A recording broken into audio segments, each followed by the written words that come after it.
সালামের ইন্তেকাল হয়ে যাবে, সেও মারা যাবে। কথাটা কি বলবে, কেউ বলতে পারি? আচ্ছা, বিষয়টা বলতেছি।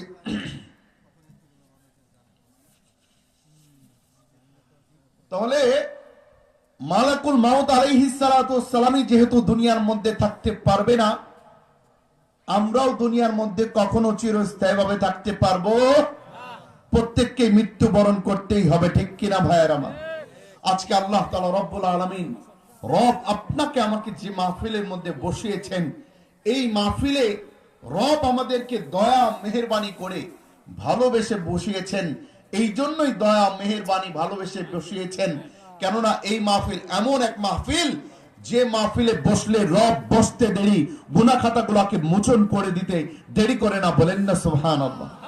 আল্লাহ রাসূল স্পষ্ট হাদিসের মধ্যে জানিয়ে দিয়েছেন, লা ইয়াকুদু কওমুন ইয়াযকুরুনাল্লাহ আযজা ওয়া জাল্লা ইল্লা হাফাতহুমুল মালায়েকা ওয়া গাশিয়াতহুমুর রাহমা। যে মাহফিলের মধ্যে কোরআনের আলোচনা করা হয়, হাদিসের আলোচনা করা হয়, ওই মাহফিলকে ফেরেশতারা চতুর্দিক থেকে বেষ্টনী করে ফেলে। শুধু বেষ্টনী করে ক্ষান্ত না, একজনের উপরে আরেকজন উঠে আসমান পর্যন্ত বেষ্টনী দিয়ে মাহফিলের লোকদের জন্য মাগফিরাতের দোয়া করতে থাকে, গুনাহ মাফের দোয়া করতে থাকে। বলেন না সুবহানাল্লাহ। ফেরেশতাদের দোয়া কবুল কি কবুল না? ফেরেশতারা আপনার জন্য আমার জন্য দোয়া করছে গুনাহ মাফ করার জন্য।